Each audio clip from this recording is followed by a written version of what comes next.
tudo bem?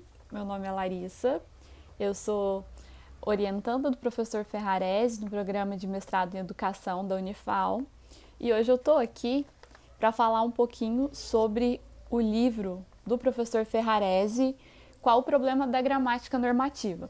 Então, esse vai ser o primeiro vídeo de uma série de oito vídeos. Vai ser um vídeo por capítulo que eu vou fazer do livro, né? O livro tem 8 capítulos, e aí a cada capítulo eu vou estar fazendo um vídeo para mandar aqui para o canal, certo? Então a gente vai começar hoje pelo capítulo 1, que é Nossa Língua Não é Feia. Esse é o nome do primeiro capítulo. Então a gente vai falar um pouquinho sobre isso hoje. Então, acho que todo mundo já ouviu falar que o jeito de falar do povo é feio, né? Quando a gente se refere ao povão. E a gente cresce ouvindo isso, escutando, né? O jeito do povão falar é feio, porque o que é bonito é o jeito que fala no Jornal Nacional, né? E a gente vai ver que não é bem por aí. Mas mais importante que entender que isso acontece é o porquê, né? Que isso é assim, por que isso acontece, por que existe aí uma cultura de se falar que o jeito do povo falar é um jeito feio, né? De onde que isso saiu? Então a gente vai ter que voltar lá atrás na história, né? Por quê? Primeira coisa, a gente aprende isso na escola. A gente aprende que o jeito do povo falar é feio na escola. Acreditem se quiser. A gente vai entender melhor isso. Por quê, gente? Essa ideia de que o jeito de falar é errado, que é feio, está encravado nas gramáticas que a gente aprende, né, na escola, que a gente usa para aprender a nossa língua. Mas espera aí, a nossa língua, se é a língua que eu falo, como que eu não sei a minha própria língua? Claro que a gente sabe, né, mas a gente aprende que a gente não sabe. Então vamos falar um pouquinho de história, tá? Vamos voltar lá atrás, nas primeiras gramáticas de que se tem notícia, né, de que houve na história. A primeira que a gente tem notícia vai ser lá no Oriente, 4 séculos antes de Cristo, que é a gramática do Panini. Tá? O Panini, ele era um sacerdote hindu. Qual que era a função do sacerdote ali? Era preservar a pureza e a santidade da religião. E isso incluía também os escritos sagrados, tá? E aí, o que acontece? O Panini, como ele tinha essa função, ele resolveu fazer um livro para corrigir o povo. Por quê?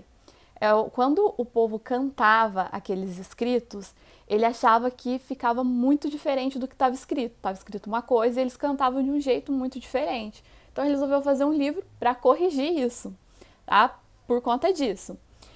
E aí, daí surgiu então a primeira gramática, a gente pode dizer, né, que foi uma gramática esse livro que ele escreveu, tá? E o que acontece?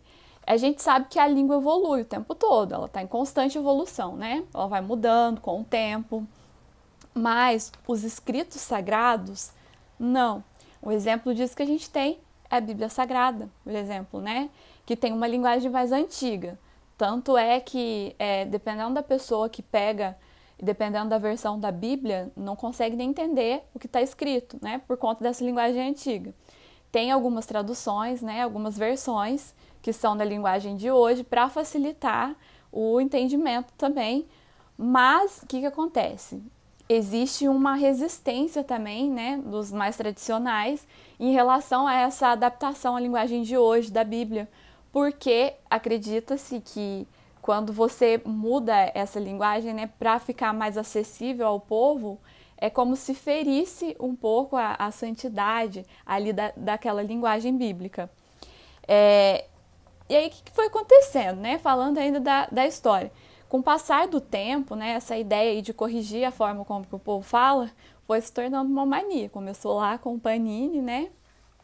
E aí foi se tornando uma mania. Então, a gente vê, por exemplo, pelo latim, né? O latim é considerado uma língua sagrada, né? E a língua que as pessoas do povo falam, assim, seria, no caso, uma deturpação daquilo, né? um erro, né, vamos dizer assim.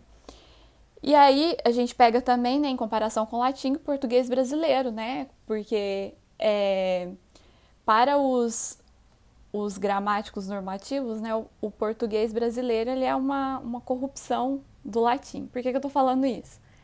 Vamos pegar de exemplo o Napoleão Mendes de Almeida, né, gramática normativa, a primeira da língua portuguesa. Ele diz, né, ele considera o latim como, o português como uma corrupção do latim, né? Ele usa essas palavras. E aí, em relação às línguas neolatinas, né, que são a mistura do latim com as línguas dos povos que os povos romanos conquistaram, essas são as línguas neolatinas. Ele usa algumas expressões como ao lado, decadência, mescla, assim, desfazendo mesmo dessas línguas neolatinas, né? E aí, gente, a gente percebe que a própria história, né, já vai encaminhando para esse preconceito que a gente vê aí. E, infelizmente, isso chegou nas nossas escolas, né? Na nossa própria formação de ensino fundamental, quando a gente aprendia português na escola, se a gente puxar um pouquinho a memória, a gente consegue perceber aí esse preconceito de falar que o nosso jeito de falar é errado, né? Que não se fala assim, que tem que se falar de outro jeito, mas não é. Então é o papel do professor mudar isso, né? Tentar mudar essa visão. É claro que não vai ser um, não vai ser dois que vão conseguir, né? Mas é o papel do professor fazer com que isso mude, né? Porque não existe nenhuma razão científica para considerar o formato da língua utilizado pelo povo considerar inferior, né? Porque não é inferior. E o papel do professor é realmente lutar contra esses preconceitos, né? Mostrar a diversidade da língua e como é bonita essa diversidade, né? Não é feia, é bonito. O jeito caipira de falar em Minas Gerais é bonito, o jeito do cearense falar é bonito, cada um, né, com a sua peculiaridade.